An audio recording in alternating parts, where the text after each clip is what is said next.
ready guys? Go start. පඩිව වේගවත්ම 2020 කඩළු 150 වාර්තාවලිය වාර්තියන්න සමත් වුණා. ඒ වගේම තරගී වීරයා වැඩිම වාර ගණනක් තරගාවලියේ වීරයා වැඩිම වාර ගණනක් දිනාගත්ත ලයිස්ට් දෙවෙනි තැනට ආවා. ලංකාවෙන් දෙවෙනි තැනට ආවා. මොකද හිතෙන්නේ මේ පර්ෆෝමන්සස් එක?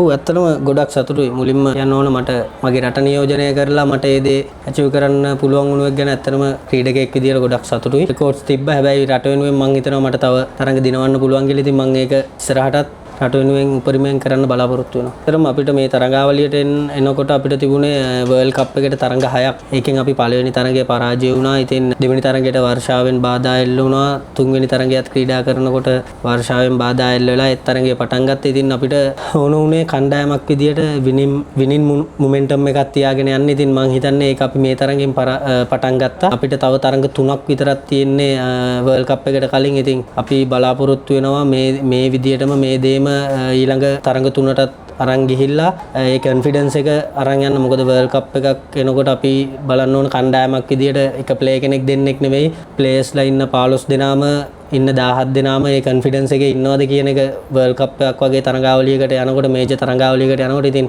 මම හිතන්නේ ඒක ගොඩක් වටිනවා මේ තරඟේ ජයග්‍රහණය කරන්න පුළුවන් වුණා. අද තරඟේ අපි පන්දුවාර 12යි ක්‍රීඩා කරේ. අද තරඟයේ පිටිකරුවන් ඉතාමත් හොඳින් ක්‍රීඩා කරා. ඉතින් එක තරඟයක් අපි එහෙම ක්‍රීඩා කරා කියලා අපි ඕවර් කොන්ෆිඩන්ස් ගන්නෙත් නැහැ. අපි බලන්නේ කණ්ඩායමක් විදියට ඒක කන්සිස්ටන්ට් කරන්න කොහොමද කියන එක. මොකද අපි පිළිගන්න ඕන අපි පහුගිය තරඟාවලි කීපෙම අපි පහුගිය කාල සීමාවෙම අපි කන්සිස්ටන්ට් නැතිකමක් පෙන්නුණා.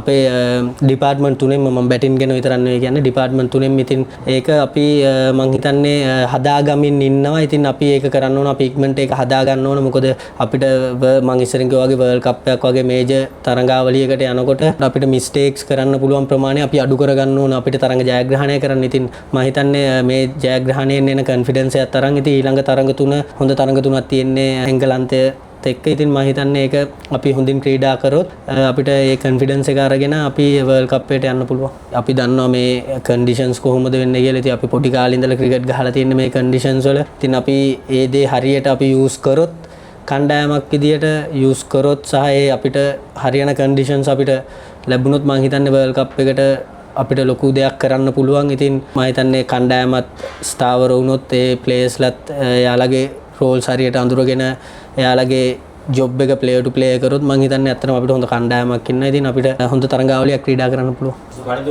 මේ බෝලිං කෝච් කියලා ලසිත් මාලික්ගේ කාර්යභාරය අපි දැක්කා. ගොඩක් ෆීල්ඩ් එකටත් ඇවිල්ලා උපදෙස් දෙනවා කොහොමද එයා අලුතින් ගොඩක් ටැක්ටික්ස් දාන්න කෙනෙක් T20 ගේම් එකේ එයාගේ කොහොමද කන්ට්‍රිබියුෂන් එක?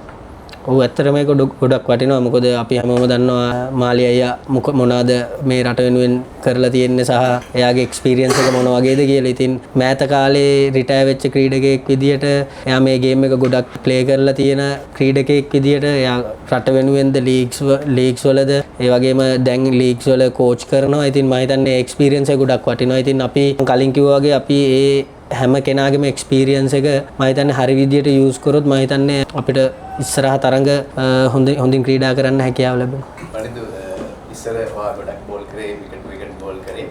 දැන් අපි දකිනවා පොඩ්ඩක් ඔයා අවසන් එකෙන් එළියේ ලෙග් ස්පින් එක බෝල් කරනවා. පොඩ්ඩක් බෝලින් ප්ලෑන් එක වෙනස් වෙලා වගේ තියෙනවා. ඒක ගැන මොකද්ද කියන්න තියෙන්නේ? මොකද්ද දැන් ප්ලෑන් එක?